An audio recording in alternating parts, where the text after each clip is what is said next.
It never ceases to amaze me how complicated I can make this whole video filming thing. Or maybe it's just because it's a Monday. So I came in here to film this video, super excited to share this one with you guys.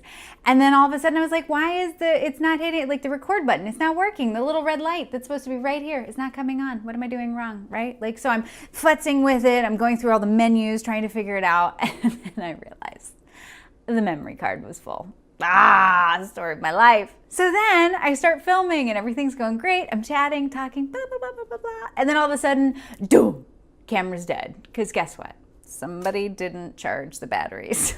So really, if I can give you any tips at all, most important tips, make sure you have a full battery and make sure you have an empty memory card. That's all you need to know, folks.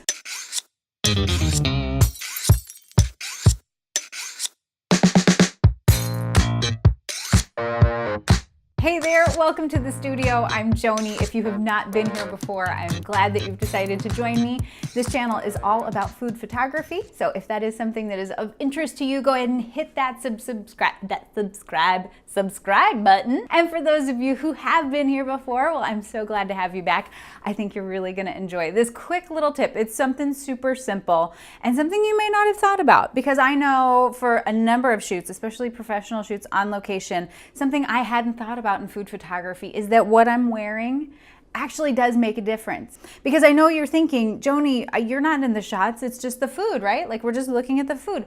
But you, just like all the surfaces around your food, serve as a reflector. And so if you are wearing a big, bold, bright color, like I love to wear, right? I love my big, bold, bright colors.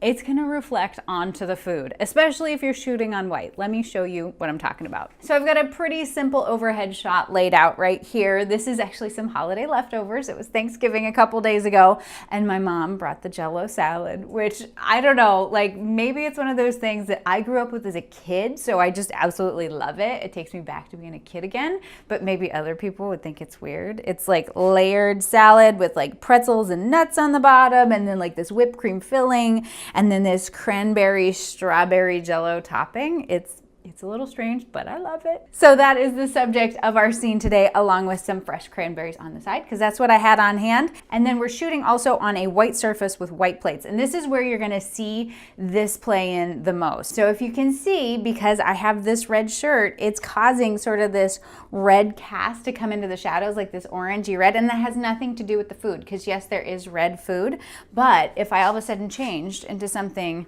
that was just perhaps a little less loud, something a little bit more reflective, if you will. You could wear black, you could wear gray, you could wear something that is not so big and bold. Oh, put it on the right side. It's a little awkward. Okay, so we've got this, and we throw it on, and all of a sudden, boom, that color cast is gone. Kind of magic, right? And it's a small difference, but it's enough that it does make a difference, especially if you are delivering professional photos to somebody and you get those tones that are in those shadows.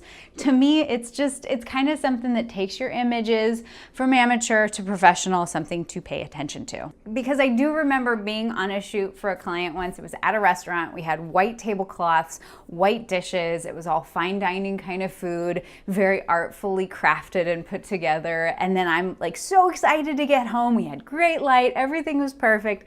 Get home, start editing, to realize that I had worn this like electric pink shirt, which is a super cute shirt, but there was this pink cast along the edges of everything, and I was like, no! I've ruined these images because I had to wear electric pink. But of course, this might still happen, and I still do this. Even I'll get in the studio and I'll start shooting, and all of a sudden I go, oh crap, I'm wearing bright orange, I'm wearing teal, what am I doing?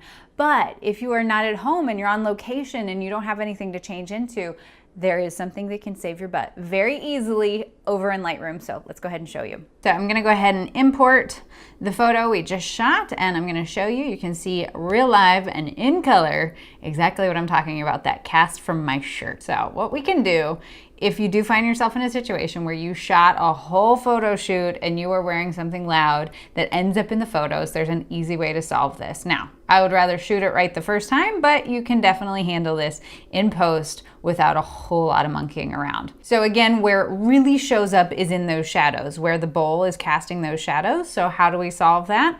Well, we go ahead and take the brush tool, which I love this little tool, the adjustment brush. So we go ahead and select that. And what you'll see are just all these various options for ways that you can make an adjustment, specifically just in the area where the brush is. But then what I'm gonna do, because we shot this on a white background and I just wanna take all the saturation away, I'm just gonna take it, the saturation bar, and throw it all the way down, okay? I'm gonna go ahead and bump up the size of that brush just so that I can wipe out all of that color at once. So once you've got the brush all set, you've got no saturation, you've got it the size that you want, what you could do, of course, is just kind of brush over it, right? And just remove the saturation, but you might accidentally end up on the food, and then once you've got that, then all of a sudden, oh, those poor little cranberries there on the bottom, they lost all their saturation.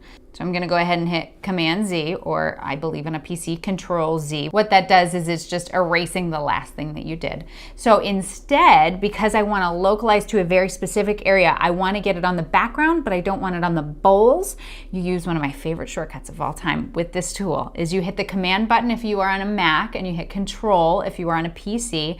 You hold that down, and then you've got your selector tool, right? Your desaturation tool, and then you go ahead and hold that button, and then you swipe, and you can see it's only getting the background, right? It's not gonna hit any of those cranberries, because what it's doing is it's delineating the difference of objects in the image just based on tones and based on lighting and things like that. It's understanding what's the bowl and what's the background, and so we only wanna desaturate the background, and that's exactly what it's doing. So if I go ahead and finish all of that work up, remove anywhere that I saw some of my red shirt bleeding in, and you hit the done button, and boom, all of that color cast is gone, and we are left with just the pure black and white, the color of that marble. How cool is that, right? So you're not having to get in there like on a pixel basis and erase the color. You just take that nice little brush tool, make it nice and big, swipe it across, make sure that you're holding the Command or the Control button so that you are localizing that just to the background,